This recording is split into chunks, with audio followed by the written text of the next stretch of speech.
मछली पकड़ने का खास सामान लेके चलती है तो समंदर के किसी किनारे में कुछ तो पता चलेगा ही उसके बारे में। पर सर हमें सिर्फ उसकी ऊंचाई, उसके काले सीधे बाल और उस टोपी के बारे में पता है। सिर्फ इतनी इन्फॉर्मेशन के बलबूते पर उस तक पहुंचना थोड़ा मुश्किल लगता है सर। कोशिश तो करनी पड़ेगी श्रेया, अपने आप तो चल के आएगी नहीं हमारे पास है। हाँ वंश, इन्हें बता दिया ना हमें किस लड़की की तलाश है? जी सर। हाँ तो क्या जानते हैं उस लड़की के बारे में आप? साहब आप लोग ऐसी औरत के बारे में जानना चाहते हैं ना जो मछली पकड़ने के लिए बोट का इस्तेमाल करती है? बिल्कुल। ऐसी तो बहुत औरतें आती है हमारे यहाँ पर। देखिए जिस लड़की की हमें तलाश है वो लंबी लड़की है, 5 फुट 7 इंच की होगी, लंबे बाल हैं, सीधे बाल हैं। और उसकी उम्र तकरीबन 25 से 30 साल के बीच में।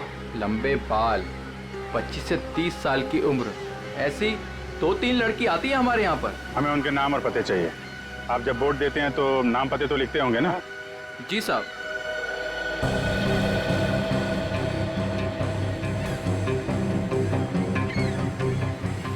ये तीनों लड़कियां आती हैं 5-6 महीने से हमारे यहाँ पर अपने कुछ दोस्तों के साथ। केशा, एनी, शिखा। केशा, एनी और शिखा। मिलना पड़ेगा इन तीनों लड़कियों से। देखते हैं इनमें से कौन है वो लाल टोपी वाली लड़की। सर, कीकू जी ने टैक्स की चोरी की थी और कुछ लड़कियों के पेमेंट ना देने की वजह से इनकी शिकायत की थी, इसीलिए ऑफिस बंद हो गया। और इनका कोई क्रिमिनल रिकॉर्ड भी नहीं है सर। उसका खून हुआ है वो 2008 में कीकू जी की एजेंसी से ही लॉन्च हुई थी, इसलिए ये अभी शक के घेरे में है। विराज तुम ये बताओ कि तुमने तो कीकू जी के साथ और उन मॉडल्स के साथ काम किया था, तो तुम्हें कभी लगा कि वो मॉडल्स किसी मुसीबत में है या फिर कीकू जी के काम में कोई गड़बड़ है? मैं शानी और समायरा के साथ पहली बार काम कर रहा था, और जहाँ तक कीकू जी की बात है तो पैसों के लेन देन में धांधली के अलावा इनमें दूसरी कोई कमी नहीं है। सर, इन तीनों मॉडल्स के कद, रंग और बाल खूनी से कुछ हद तक मिलते जुलते हैं। एक काम करो, इन सबसे पूछताछ करो कि मॉडलिंग के अलावा ये लोग क्या काम करते हैं, क्योंकि इंफॉर्मेशन ये है कि आजकल इनमें से कहीं मॉडलिंग नहीं करती।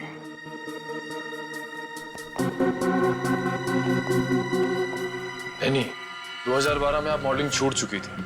हाँ। अब आप क्या करती हैं? अभी मैं एक फिशरी स्टोर चलाती हूँ। शिखा, राइट? जी। आप एक प्रिंट मॉडल है, ये तो हम जानते हैं। उसके अलावा क्या करती? मैं कुछ भी नहीं करती। और आप क्या करती हैं केशा जी? मैं मूर्तियां बनाती हूँ। मूर्तिकार। ठीक है, थैंक यू।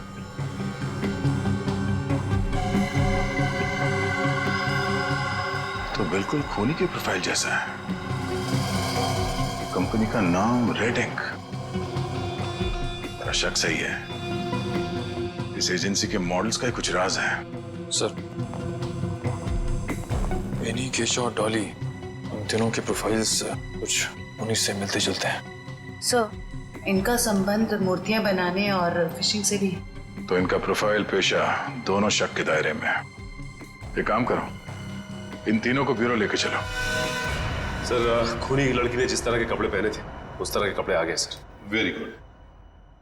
पंकज, इन तीनों के नंबर्स हैं ना हमारे पास? Yes sir. सेलफोन नंबर्स जरा ट्रेस करो, देखो जब उन दोनों लड़कियों के खून हुए तब ये तीनों कहां थी? Yes sir. जयंती सर। ले जाओ जी। आप तीनों मेरे साथ आइए। कहाँ? अभी बताती हूँ, आओ।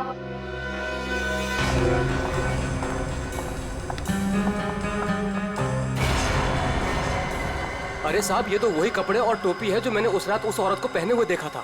तो फिर आप जरा ध्यान से देखो इसे। क्या ये वही लड़की है, वही औरत है जो उस रात खून कर रही थी? सर, मैंने उस औरत का चेहरा सामने से नहीं देखा था, उसे जाते हुए मैंने पीछे से देखा था। जाते हुए देखा? जी सर। ठीक है, केशा जरा वहां तक चल के दिखाओ। सर, ये कैसी जांच है आपकी? जितना कहा है उतना ही करो।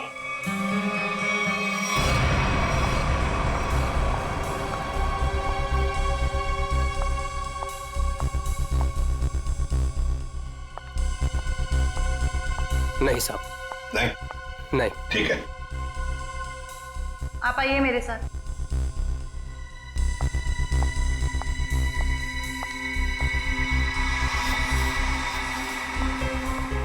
रुको। वहां तक वॉक करके आओ।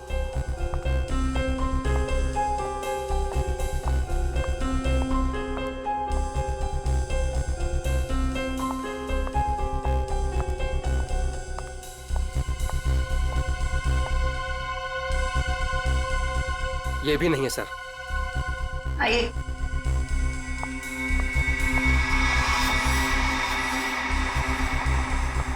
सर, इन्हें तो कपड़े काफी अच्छी तरह से फिट हो रहे हैं। हाँ, दिख रहा है।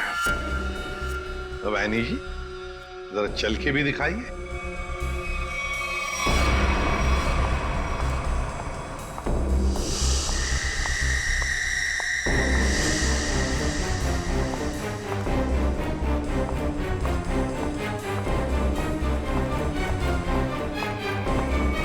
यही है सर, बिल्कुल यही है सर। क्या बक रहे हो?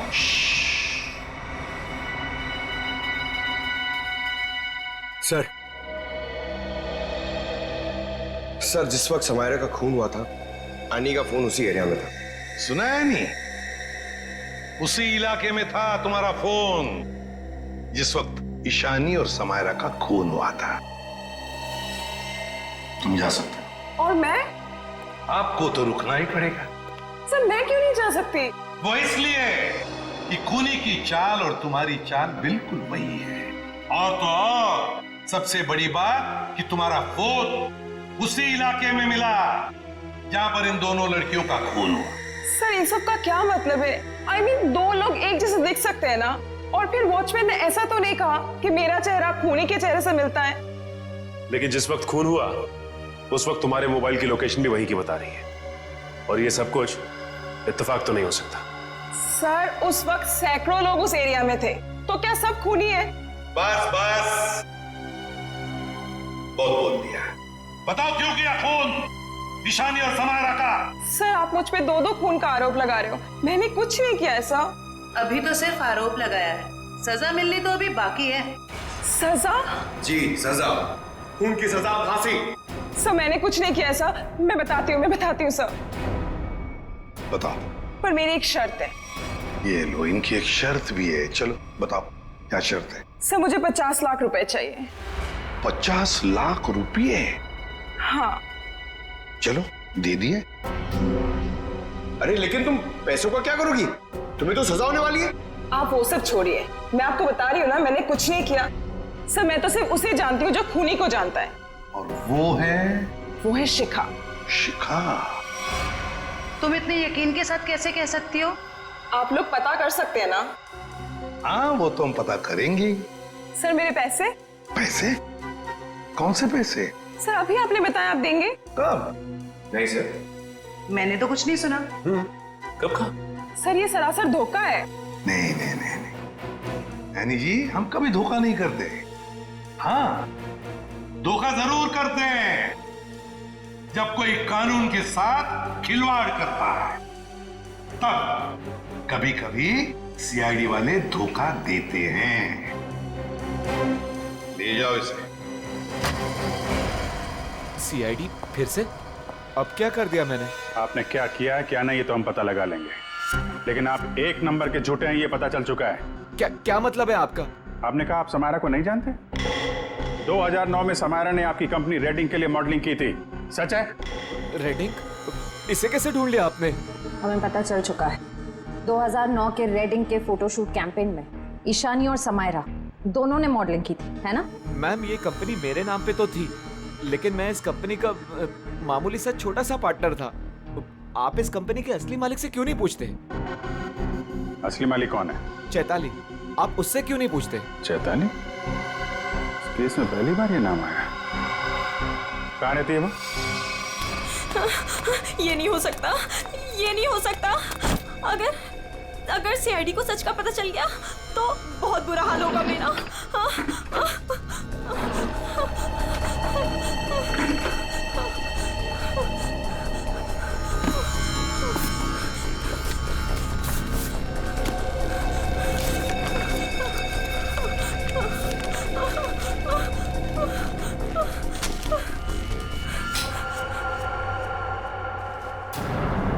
कौन है? ये लाइट क्यों बंद कर दी? ये लाइट्स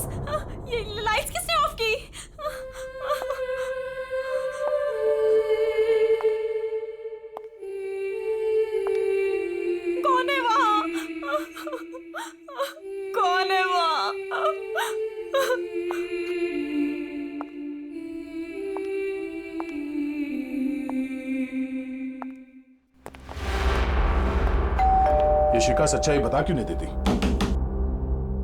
सर पहले कुछ सच बता देती तो किसी की जान ही बच सकती थी।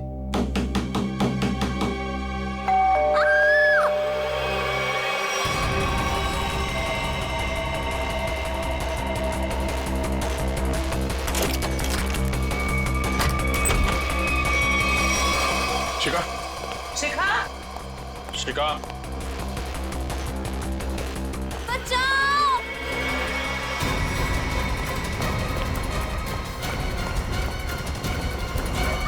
शिखा, शिखा,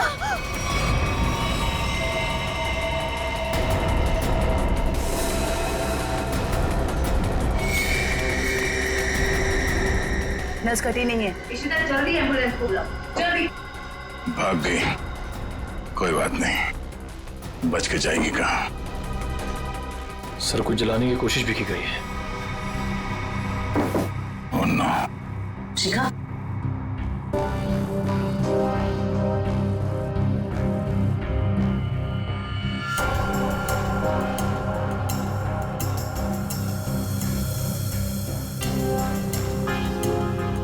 इतना लंबा बाल शिखा का तो नहीं हो सकता। ओह, तो भागते भागते बाल छोड़ गई। देखते हैं कहां तक भागती है ये। आइए सर।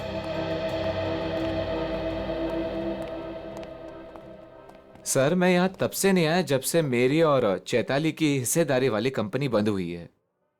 पता नहीं है वो कहाँ है। घर की अच्छी तरह से तलाशी लो, देखो क्या मिलता है।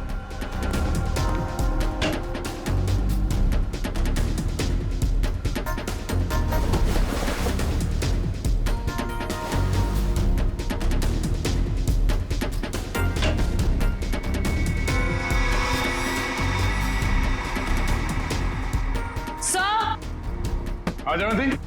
सर ये देखिए,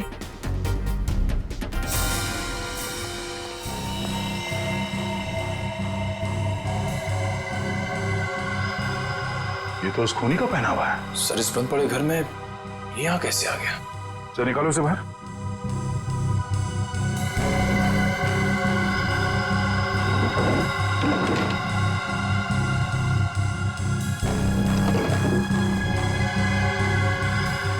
नो, ये चक्कर है। संख्य, शिखा के घर की खिड़की से हमें एक बाल मिला है, जरा मैच करके देख पलक के बाल से। ये रहा वो बाल सर, उस खूनी लड़की का बाल। बॉस, ये बाल हमारे किसी काम का नहीं है, बेकार सबूत है। क्या मतलब? मतलब ये बॉस के खूनी के पलक का डीएनए रिपोर्ट आ चुका है। तो खूनी कोई लड़की नहीं, खूनी एक आदमी है। एक आदमी है जिसकी उम्र 40 से 45 साल। ये टोपी, लंबे बाल, सैंडल, ये सब धोखा है। तो मतलब खूनी कोई लड़की नहीं, बल्कि लड़की की भेष में आदमी है। ऐसा क्यों किया उसने? लड़की के भेष में क्यों? खून करने के और भी आसान तरीके थे उसके पास। लगता है ये खूनी कोई सरफिरा है। खूनी कोई सरफिरा नहीं, शैतान दिमाग का आदमी है ये, शैतान दिमाग का। सोच समझ के सब कुछ कर रहा है ये। एक काम करते हैं, जितने भी लोगों पर शक है ना, सबको यहां बुला लो, सबका डीएनए टेस्ट करते हैं। आप बताते क्यों नहीं कि हम सब लोगों को यहाँ पर क्यों लेकर आए हैं? ऐसी जगह लाए कि हमारा कोई टेस्ट होने वाला है। और आप लोगों को हम सब पे शक है कि हमने खून किया है। लगता है हम सब बिना जुर्म के सजा भुगतने वाले हैं। बस बहुत हो गया। खूनी को ढूंढने का हमारे पास यही एक रास्ता है। और वैसे खूनी का बहुत ही खास सुराग मिला है हमें। डॉक्टर साहब बिल्कुल ठीक है। दरअसल क्या है, खूनी चाहे कितना भी होशियार हो, कितना भी चालबाज हो, कोई ना कोई क्लू हम लोगों के लिए छोड़ जाता है। और इस बार भी खूनी एक क्लू छोड़ गया है, और वो क्लू है पलक का एक बाल। देखिए, मैं ऑडिशंस लेता हूँ, लड़कियां सजती हैं, संवरती हैं, अपनी पलकों को भी सजाती हैं, तो इन सब से हमारा क्या लेना देना? तुम्हें बड़ा यकीन है कि खूनी एक लड़की ही है? सबको मालूम है कि लंबे बालों वाली लड़की सबको मारती फिर रही है। और आप? लेकिन हमें जांच तो पूरी करनी पड़ेगी ना। सर हमें करना क्या पड़ेगा सर? ज्यादा कुछ नहीं, आप में से हर किसी को अपने पलक का एक बाल देना होगा और जिसका डीएनए हम उस खूनी के डीएनए से मैच करके देखेंगे। और वैसे भी जब आप लोगों ने कुछ किया ही नहीं है तो डरने की तो कोई बात ही नहीं है। जयवंती देखिए आ जाओ। चलो जाओ।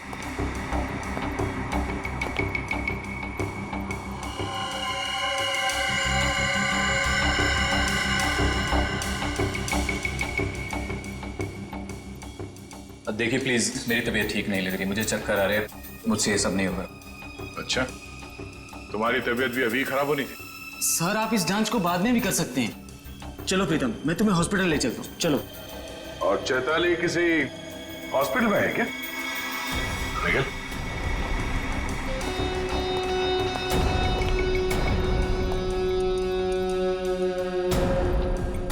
सही कह रहा हूं ना मैं? मिस्टर विराज या फिर चैताली का पति कहना बेहतर होगा।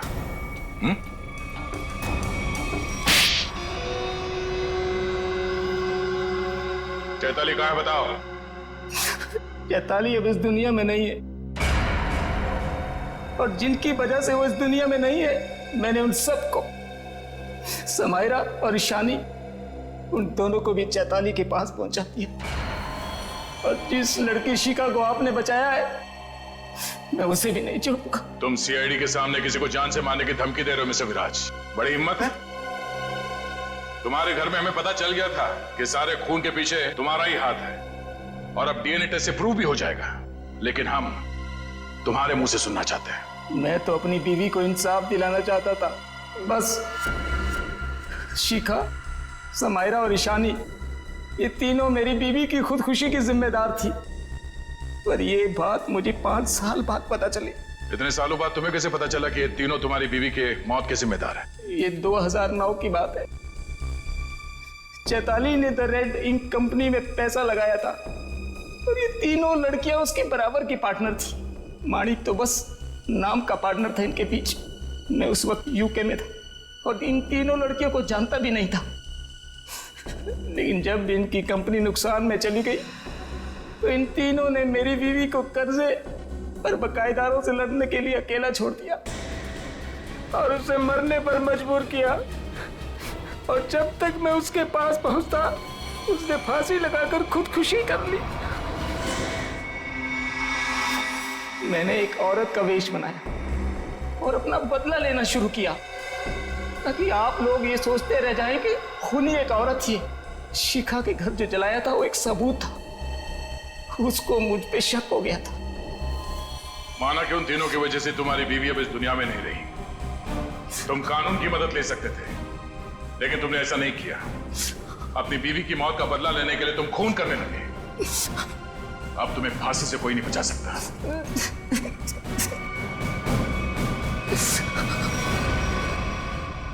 पता नहीं ठीक से करो मेरी मेकअप। मेरा भी पफ दे दो, 2 घंटे से बैठी हूं मैं। दो शीशा। सर, एज पर रिक्वायरमेंट सब चीजें रेडी हैं, बस वो ईशानी मैडम आ जाए। मैडम आ जाए, पता नहीं कब आएगी। जाओ जाकर देख कर आओ। अरे सर, जब वो आएंगे हमें पता चल जाएगा सर। पता नहीं कब आएगी, सबकी बैंड बजी पड़ी और महारानी पता नहीं कहाँ रह गई है।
Ishani ma'am. Makeup room ready है मेरा? हाँ मैम, जैसा आपको चाहिए बिल्कुल वैसा ही है, और आपका फेवरेट रूम फ्रेशनर भी है। और एक काम करो, डायरेक्टर को जाके बोल दो कि 2 से 3 घंटे तो लगते ही हैं, राइट? और मेरे मूड के ऊपर है कि मैं खुद ही रेडी होके सेट पे आ जाऊंगी, ठीक है? ठीक है मैम। चलो।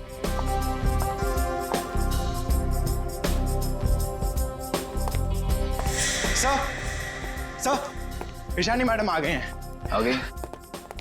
बीबू जी देख, महारानी के तैयार होते ही आज का पूरा शॉट उसको अच्छे से समझा देना। जी सर। ठीक है, मैं उसके नखरे नहीं झेल सकता। Yes sir.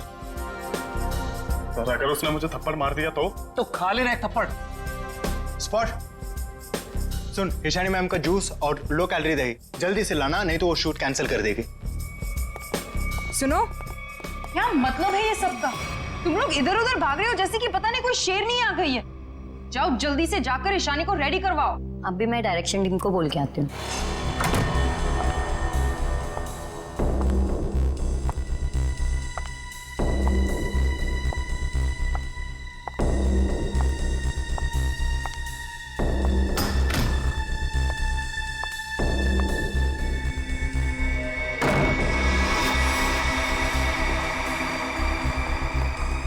सर, माना कि ईशानी बहुत बड़ी स्टार है, लेकिन हम भी उसके नौकर नहीं है।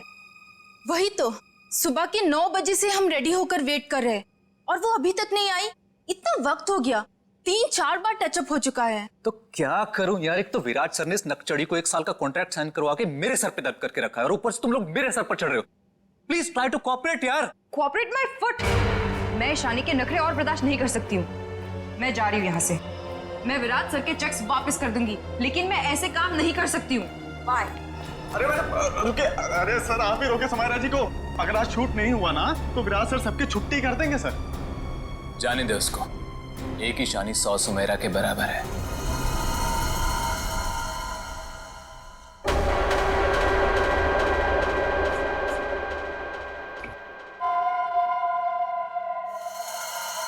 बीबू बहुत देर होगी, देखना कहां पर है, बुला उसको। सर वो सैंडल उतार के मारेगी मेरे मुंह पे। लिख के ले लो, वो वापस नहीं आने वाली है। ईशानी के नखरे ही एक दिन उसे ले डूबेंगे। अरे तू जा उसको बुला के ले, जा जा। अरे जाना। जा रहा हूं सर।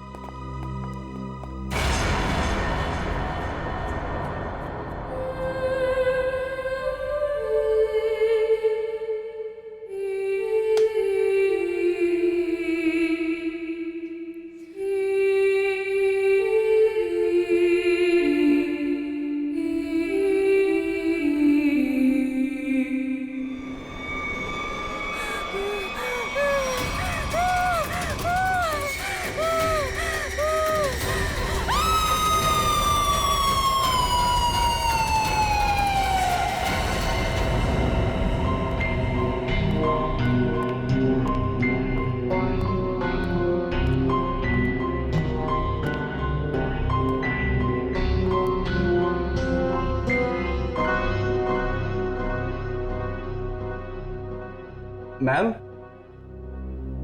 मैम आप रेडी हैं तो मैं अंदर आ जाऊं? मैडम भाग जा यहाँ से, वरना तेरा पैर तोड़ दूंगी।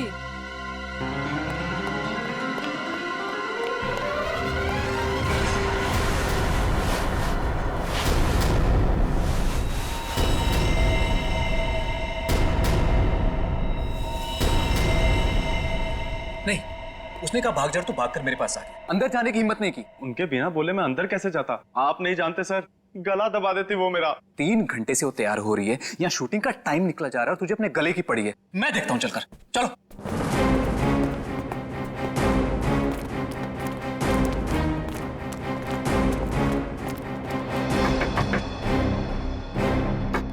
ईशानी। सर प्लीज, मैम गुस्से में लगती है, शूट छोड़कर चली जाएंगी। तो तुम्हें करो, चुप रहो। ईशानी दरवाजा खोलिए, अब ये सब नहीं चलेगा, प्लीज दरवाजा खोलिए।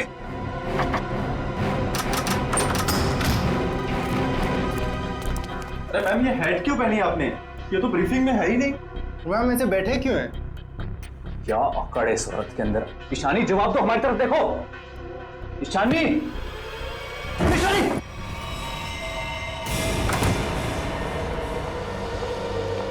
कभी काम नहीं करूंगी मैं उस नकचड़ी शानी के साथ। मैं भी किसी से कम नहीं हूँ। अरे इतना टेंशन क्यों ले रही हो तुम देखना, मैं तुम्हें इससे बड़ा काम दिलाऊंगा। मैं अभी मम्मी को फोन करके बता देती हूँ कि आज मैं लेट आऊंगी। ठीक है, तुम मम्मी को फोन कर लो, हम तुम्हारा अंदर इंतजार करते हैं। ठीक है, मैं अभी आती हूँ। ठीक है।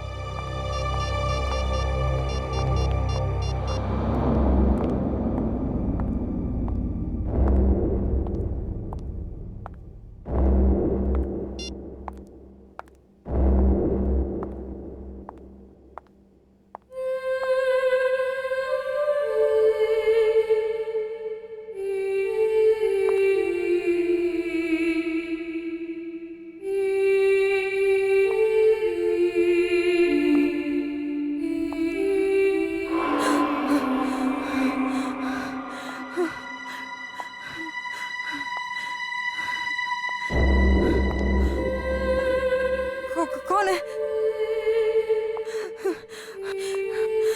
सामने आओ। ये है? ये यहाँ कैसे?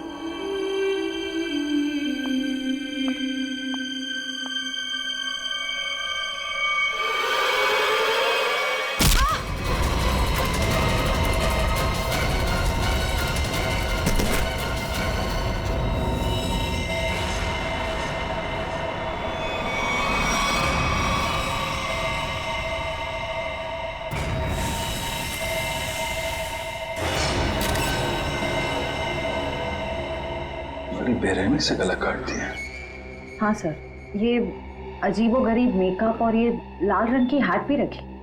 मारने के बाद इतना मेकअप करता है कातिल, ये लाल रंग का हैट, बड़ा अजीब केस है ये। सर ये मेकअप और सारा कुछ उस कातिल ने ही किया है। अच्छा, आखिरी बार कौन आया था ईशानी से मिलने? मैं गया था सर वहां पे, लेकिन उन्होंने अंदर से ही बोल दिया कि भाग जाओ वरना तुम्हारी टांगे तोड़ देंगे। टांगे तोड़ दूंगी? क्यों? सर एक्चुअली ईशानी अपनी मर्जी की मालकिन थी और वो अपनी मर्जी से ही शूटिंग पर आती थी। अगर गलती से भी उसको किसी ने कुछ बोल दिया तो कभी भी शूटिंग छोड़कर चली जाती थी। सर इसका मतलब काफी लोग होंगे जो ईशानी को नापसंद करते होंगे। ईशानी? क्या हो गया ईशानी को? किसने किया ये सब? आप कौन है आप? जी ये जो एड शूट हो रही थी ये मेरी एड है, मैं मालिक हूँ इस कंपनी का। ठीक है, इधर आइए थोड़ा। अच्छा बीबू, तुम वापस कितनी देर बाद आए थे प्रीतम और लोगों के साथ? सिर्फ कुछ सेकंड्स में, अगर कहें ज्यादा से ज्यादा बस 1 मिनट। 1 मिनट में? 1 मिनट में इतना सब कुछ किया? सर सर 1 सेकंड, यहाँ पे एक फिंगरप्रिंट मिला है और बाकी सब कपड़े ठीक है, मगर बस ये तो देखिए सर, ऐसा लग रहा है किसी ने कैंची से काटा है सर।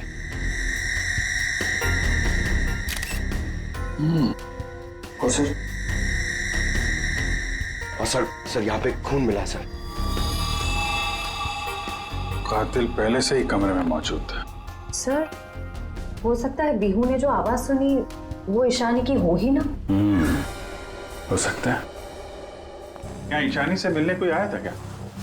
नहीं सर, और किसी को आते जाते नहीं देखा। सर कहीं ऐसा तो नहीं कि खूनी ईशानी के कमरे में पहले से ही छुपा हुआ था? एक्चुअली यही हुआ है, आदमी पहले से छुपा हुआ था, फिर वो खून करता है बेरहमी से, फिर इतना सारा मेकअप लगाता है, चेयर पे बैठाता है और लाल रंग की हैट पहनाता है। सब करने में टाइम तो गया ही होगा।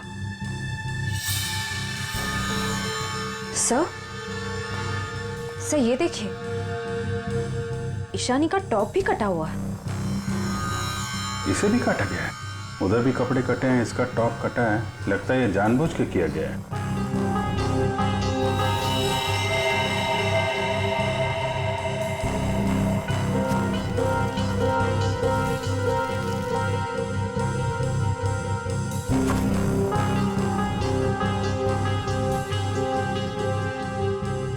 सर ये कॉटन सॉक्स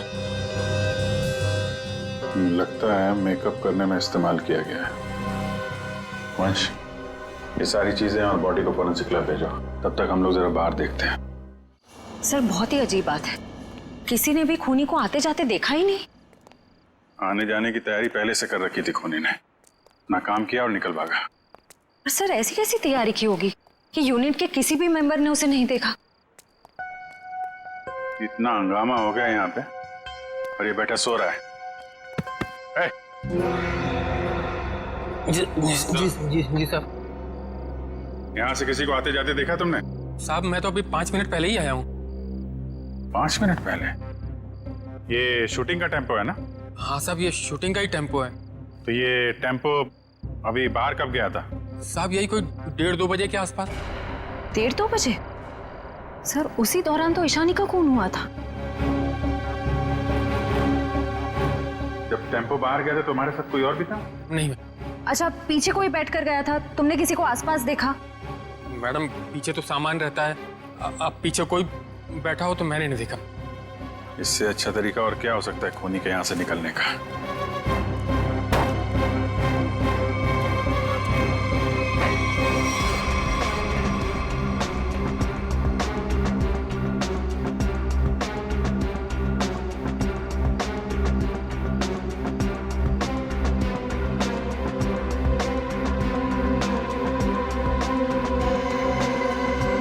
पीओपी का टुकड़ा?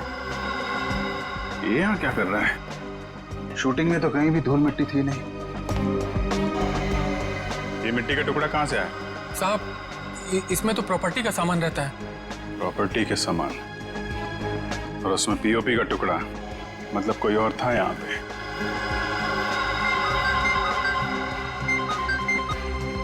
हेलो? क्या? कहाँ पे?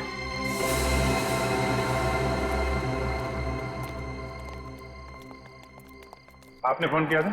जी सर, मैं मानिक हूँ, इस दुकान का मालिक। ये मेरे वॉचमैन ने फोन किया था आपको। ये देखिए ना सर, यहाँ लाश है। दुकान खोलो जा। जी सर।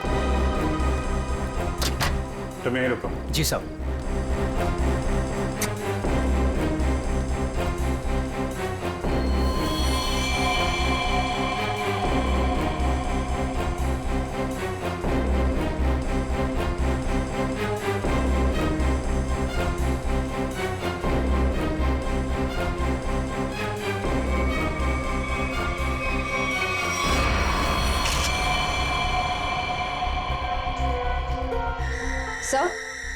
सर इसे भी बिल्कुल ईशानी की तरह मारा गया है। ये देखिए, किसी पतली धार वाली चीज से इसका गला काटा गया है।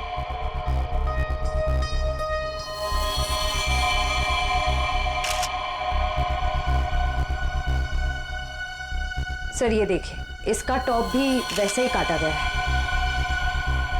इसका मेकअप निकालो, देखो कौन है ये। Yes sir.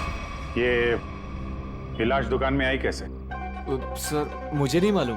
दुकान तो बंद थी ना, आपने ताला खोला है, तो ये क्या लाश अपने आप आ गई यहाँ पे? सर मैं क्या बताऊं, ये सब कैसे हुआ? ये लाल टोपी और इसके कपड़े भी मेरी दुकान की नहीं है, और मैं इस लड़की को तो पहली बार देख रहा हूँ। सर मेकअप निकल गया। ये तो समायरा है ना? इसकी भी मॉडलिंग वाली फोटो हमने देखी थी वहां पे। हाँ सर। ये दुकान की चाबी आपके अलावा किसके पास रहती है? मेरी पत्नी सोनाली के पास, लेकिन वो तो पटना गई हुई है। अच्छा।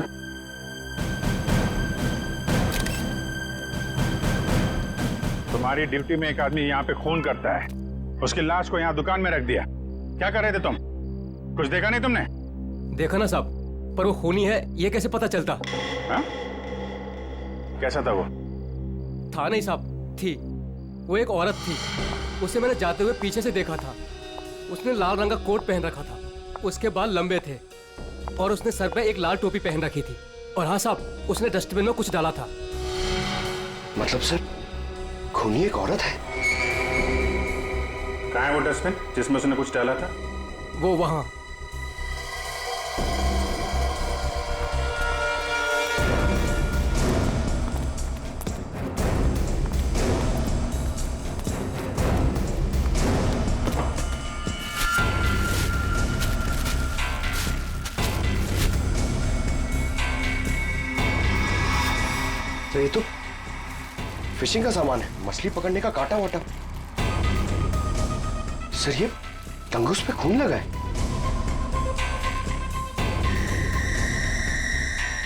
ओह, लगता है इसी का इस्तेमाल किया गया है खून करने में। भरे दिन के उजाले में शूटिंग पर कोई मेकअप रूम में घुसता है और ईशानी को मार डालता है, और तुम में से किसी ने कुछ भी नहीं देखा और ना कुछ सुना है? ये कैसे हो सकता है? सर एक्चुअली ईशानी की परमिशन के बिना उसके कमरे में कोई नहीं जाता था। इनफैक्ट उसने बीबू को भी दरवाजे के बाहर से ही भगा दिया, और उसके बाद जैसे ही हम लोग गए तो देखा वो मरी हुई थी। चलो सर ये कास्टिंग डायरेक्टर है कीकू। लेकिन सर मुझे यहाँ क्यों लाया गया है? मैंने समायरा और ईशानी का गला थोड़ी काटा है। ए, चुप! तुम ही हो कास्टिंग डायरेक्टर हो ना, जो ईशानी और समायरा को जानते हो उनके मॉडलिंग की शुरुआत के दिनों से। जी सर। और विराज की शूटिंग पर तुमने ही भेजा था ना उन दोनों? हाँ सर। मतलब तुम अच्छी तरह से जानते थे कि वो कब और कहां मिलेंगे। देखिए सर, गलती हो गई, अब मैं किसी को कहीं नहीं भेजूंगा। दरअसल 5 साल पहले ही मैंने वो काम छोड़ दिया था। 5 साल पहले काम छोड़ चुके थे? कुछ लड़कियों ने मेरे खिलाफ केस कर दिया था, उस वजह से मेरा ऑफिस भी बंद हो गया। तो फिर कल तुमने ईशानी और समायरा को विराज के शूट पे कैसे भेजा? दरअसल दोस्ती दोस्ती में विराज के शूट पर उनको भेज दिया था सर, लेकिन इन सब से मेरा कोई लेना देना नहीं है सर। फिलहाल तो हम मान लेते कि तुम्हें कुछ नहीं मालूम, तुमने कुछ नहीं किया। लेकिन एक बात याद रखो, अगर जरूरत पड़ी तो तुम लोगों को हम फिर से बुला लेंगे। जा सकते हो तुम।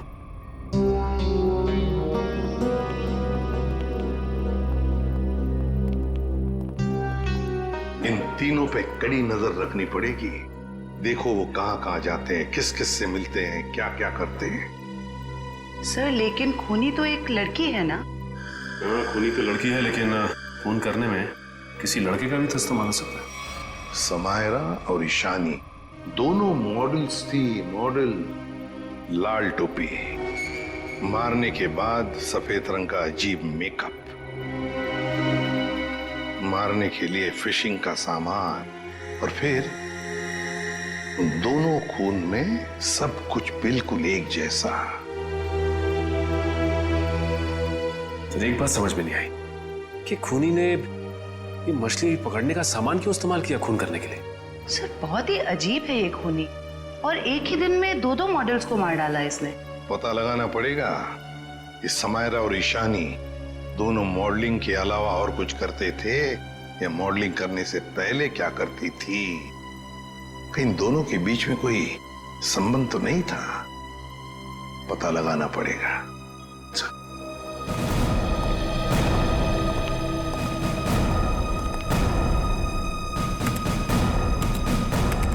तो 2009 में समायरा और ईशानी ब्यूटी रिबन नाम की मॉडलिंग एजेंसी में काम करते थे, जिसका मालिक ये कीकू था। Kiku, casting director Kiku. इस कीकू के बंद पड़े ऑफिस में जाना पड़ेगा, देखना होगा शायद इसके बाकी मॉडल्स की भी जान को खतरा हो, और ये भी हो सकता है कि हमें उस औरत के बारे में कोई सुराग मिल जाए।